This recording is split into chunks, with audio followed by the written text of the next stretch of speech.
The city wakes before the sun. Doors slide open. A mule snorts. Millstones begin their slow, grinding circle in the bakeries. Olive oil lamps gutter out as daylight touches the streets of Pompeii. Smell the morning. Warm bread, crushed grapes, salty garum from the fish sauce vats, the faint bite of sulfur drifting from the mountain, faint enough to ignore, familiar enough to forget. A few dogs refuse to leave their thresholds. A flock of starlings wheels wide around the summit. On the Via dell'Abbondanza, shutters lift. A mosaicist sweeps chips from last night's work, a geometric ripple that will frame a dolphin in blue glass. Across the street, a thermopolium, an ancient street food counter, polishes its marble jars. Chickpea stew, mulsum wine, sweet with honey. The owner taps the rim twice, the musical signal to regulars. We're open. A girl runs with a basket of figs. Her sandals slap stone. Hurry, her mother calls. Your uncle wants an early start at the vines. The harvest is on, the market will be loud by noon. The amphitheatre walls still wear yesterday's chalk. Gladiators from New Syria. Winter dined at the House of the Bear. A tiny thrill ripples through the crowd each time the word gladiator surfaces. Blood is spectacle. Bread is comfort. Routine is a spell. Inside one bakery, an apprentice straps a donkey to the mill. Round and round. Flour rises in soft clouds. In the corner, 81 round loaves proof under cloth, scored into 8 wedges the way this house always does. The owner stamps each loaf with his mark. Bread is tracked like taxes. Everything is counted here. A few old men frown at the well. The water is lower than it should be. Late summer, one shrugs. The springs pull back. Another mutters, the earth has been twitching. He means the tremors. The ones everyone felt weeks ago, rattling amphorae, tipping a small statue off its pedestal. The memory is dull now. The human mind bargains fast with what it cannot change. At the forum, magistrates take their places. Clients line up for handshakes and favors. A scribe sands the surface of his wax tablets, smooth with a thumb. News comes in snippets. A ship sighted near Stabiae. A quarrel settled in the basilica. A new fresco at the house of the Vettii. Silk-robed Priapus weighing his fortune on golden scales. Someone laughs too loudly. Someone else crosses himself to a household god and looks away. Toward mid-morning, the mountain clears. Its upper slope wears a crown of pines. Children point at cloud shapes. Dogs, ships, an eagle.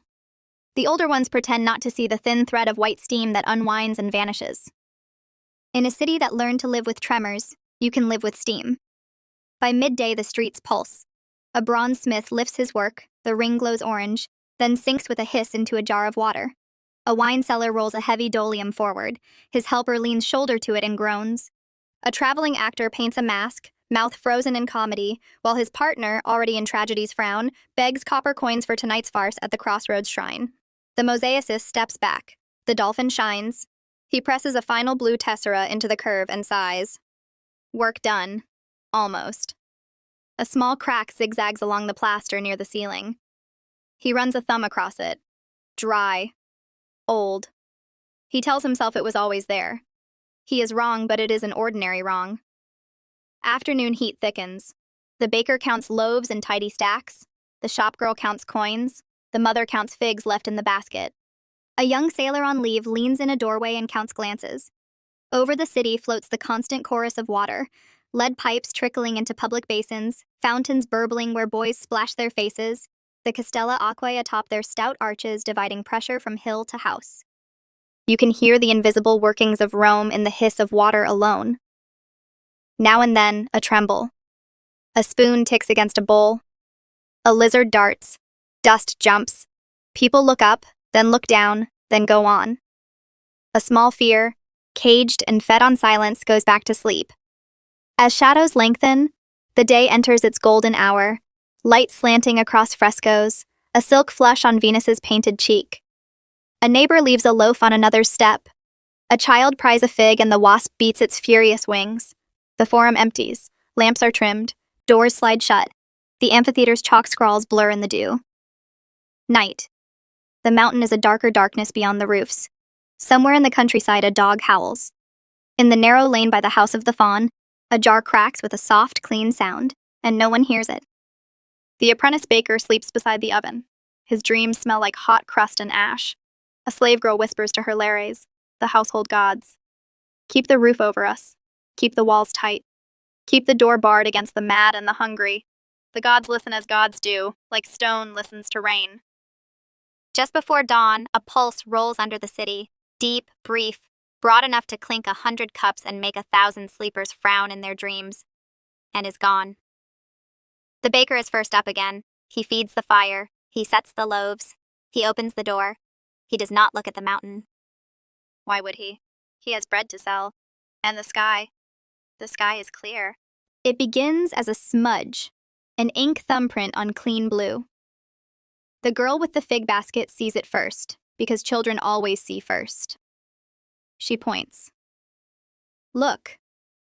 The mountain is writing in the sky. Late morning heat dances on the streets. Wine sours if left uncapped. A cartwheel squeals. Someone grumbles about the city tax on dye. And the smudge climbs, trunk-like, then bursts into a canopy. White at first, then salted with gray, then streaked with the browns of mud and stone and something darker. If you have seen a pine tree, you have seen this cloud. That's how one young eyewitness later describes it to his uncle across the bay. A pine, with a long trunk and a crown of branches. The first pebbles arrive like hail. Soft at first, pumice, feather light, a weirdly cheerful rattle against roof tiles. People step out from their doorways with their hands up. They laugh. They taste it. It tastes like a crackling fire.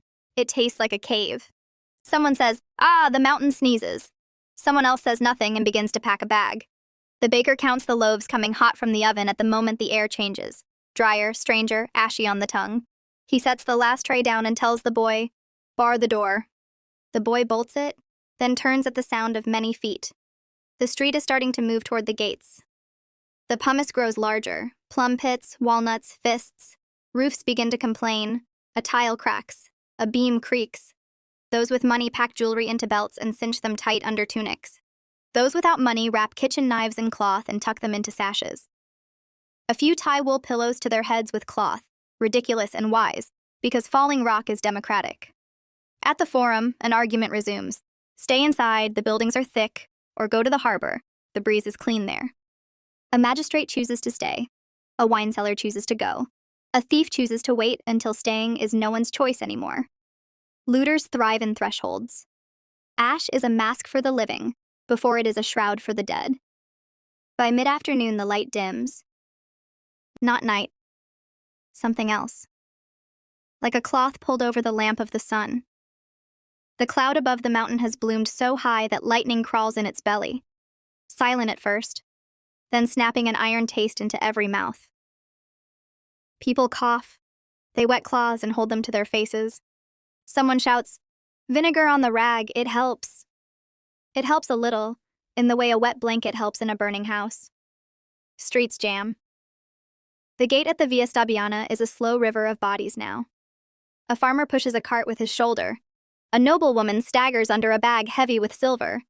A dog runs circles around a boy tied to a post, straining until the rope burns a groove into his fur. The dog works the knot with his teeth. The boy cries. Someone cuts the rope. It is not a story about a dog anymore. It is a story about time. At the harbor, the sea looks wrong, drawn back a little, then shouldering forward in sluggish pulses, the way a giant without breath tries to breathe. Some boats slip their lines. Oars dip. Ash drifts like gray snow and hisses on water. A handful of ships backwater away from the shore, trying to outpace a sky that seems to be falling. Inside the city, the baker makes his choice. He has stayed this long for the oven. Bread cannot be carried half-baked. But at last he takes the charred paddle like a staff, wraps cloth around his face, and opens the door. A tumble of pumice has piled against it. He and the boy push. It yields. The alley is a shallow valley of gray stone marbles.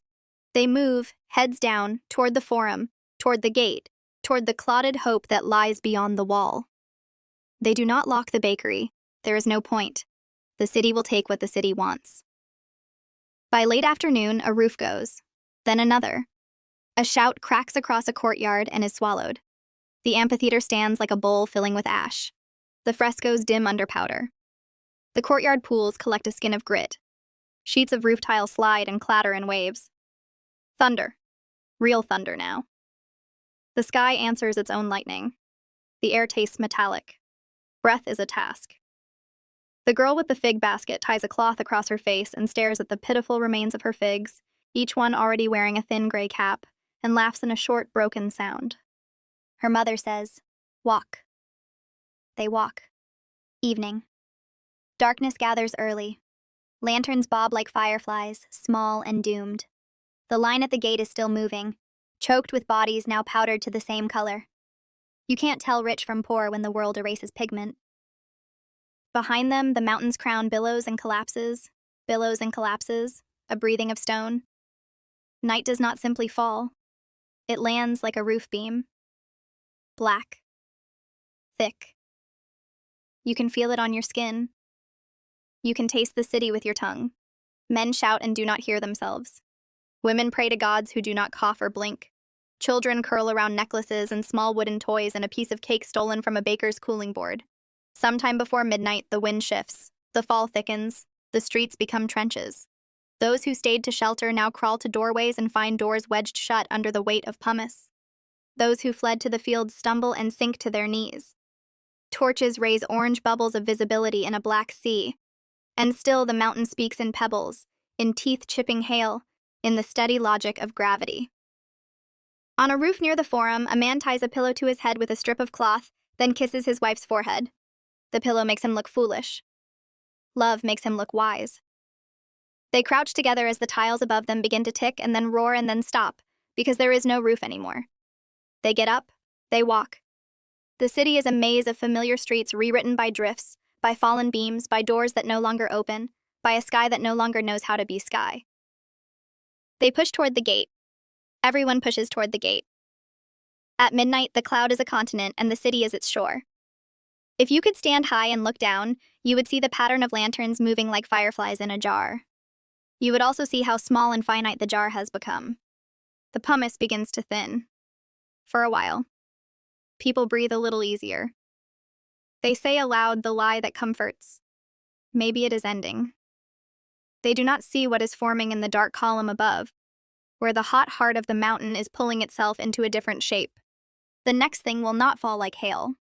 It will run like a god. Sometime after midnight, the first flows come down the other side of the mountain, toward the sea town, toward boat sheds where dozens of people huddle, thinking shoreline means safety. Hot ash, gas, pebbles fused into storm. No flame at the edge, just a gray wall moving fast, faster than a horse at full sprint. When it reaches the shelters, the air itself turns against lungs.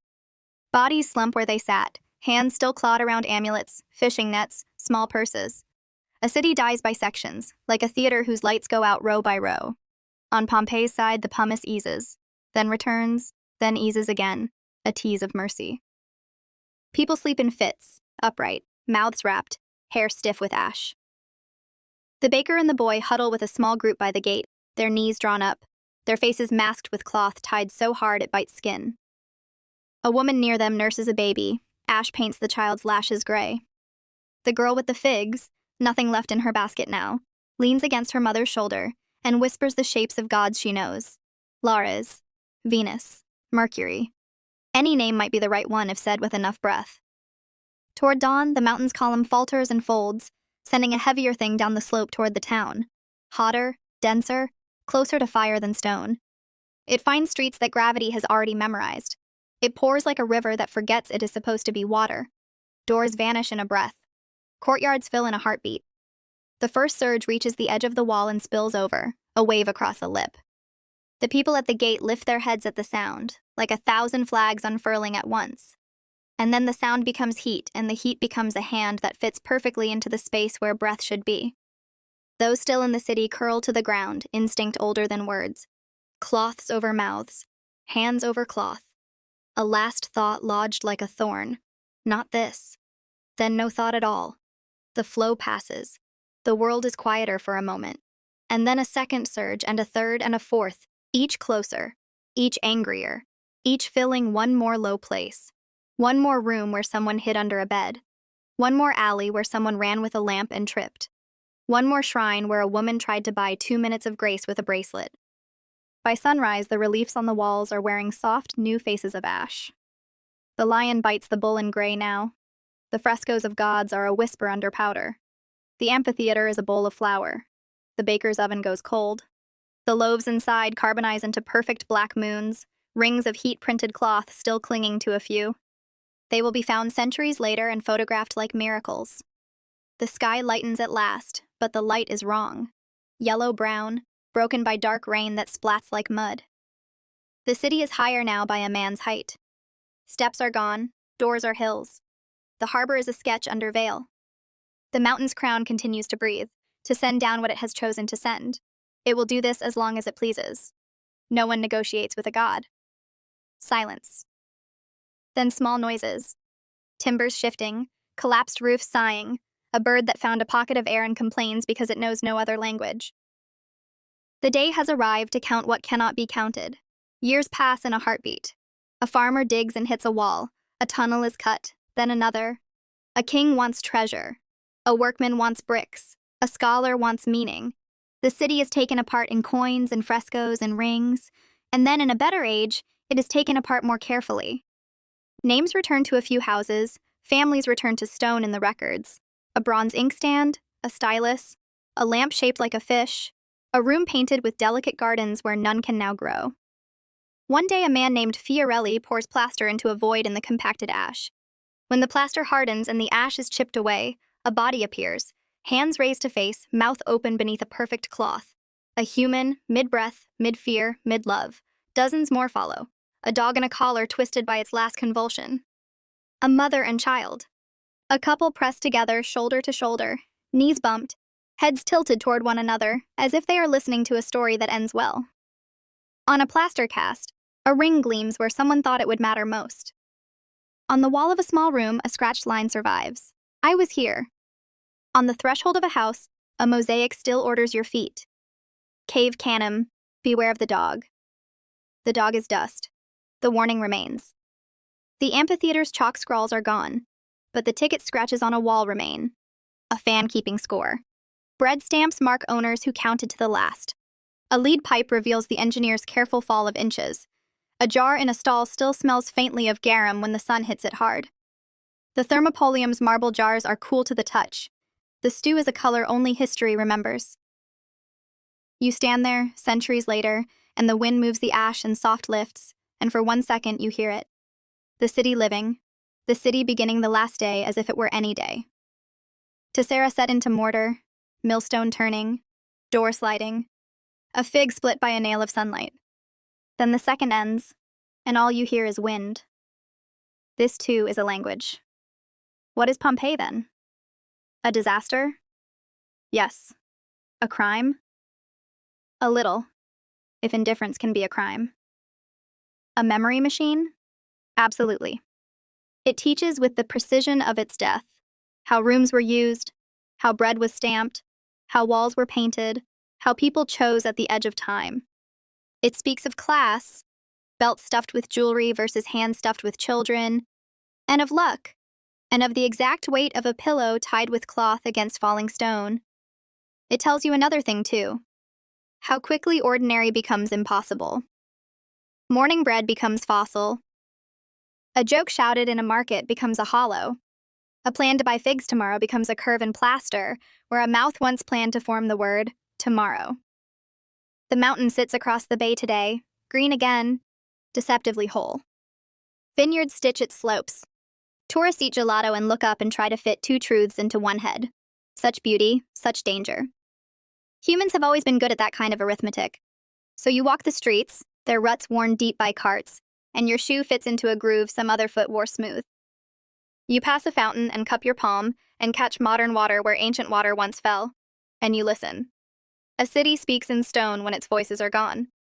Pompeii speaks in bread rings hardened to coal, in doorways half buried, in a dog's last twist, in the posture of a hand raised against heat. It speaks in what people chose to carry and what they left.